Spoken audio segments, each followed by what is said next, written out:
বহু প্রতীক্ষার পর অবশেষে সামনে এলো তার নতুন প্রজেক্টের নাম। ভক্তদের মধ্যে ইতিমধ্যে শুরু হয়ে গেছে উত্তেজনা ও কৌতূহল। শাকিব খান, যার নাম শুনলেই বাংলা সিনেমার ভক্তদের হৃদয় কেঁপে ওঠে। তিনি শুধু একজন অভিনেতা নন, বরং তিনি ঢাকাই চলচ্চিত্রের একটি প্রতিষ্ঠান। বছরের পর বছর ধরে একের পর এক হিট ছবি উপহার দিয়ে আসছেন এই মেগাস্টার।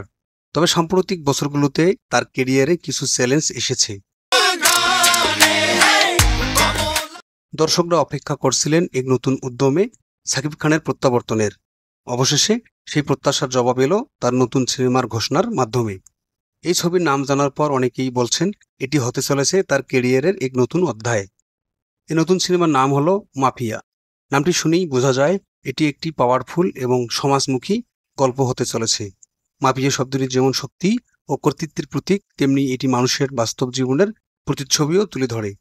ধারণা করা হচ্ছে এই সিনেমায় শাকিব খান এক জনদরদী নেতা বা সমাজের পক্ষে লড়াকু চরিত্রে অভিনয় করবেন। যদিও পুরো গল্প এখনও গোপন রাখা হয়েছে, তবে সূত্র বলছে মাফিয়া সিনেমায় শাকিব খান একজন আদর্শবান রাজনীতিকের চরিত্রে অভিনয় করেছেন, যিনি সমাজের দুস্থ মানুষদের পক্ষে লড়াই করেন। তার চরিত্রটি হবে এমন একজন যিনি দুর্নীতি, অন্যায় এবং সমাজের অনাচারের বিরুদ্ধে প্রতিবাদ করেন। শাকিব খানের নতুন সিনেমা মাফিয়া শুধু আরেকটি ছবি নয়, বরং এটি হতে পারে তার ক্যারিয়ারের টার্নিং পয়েন্ট।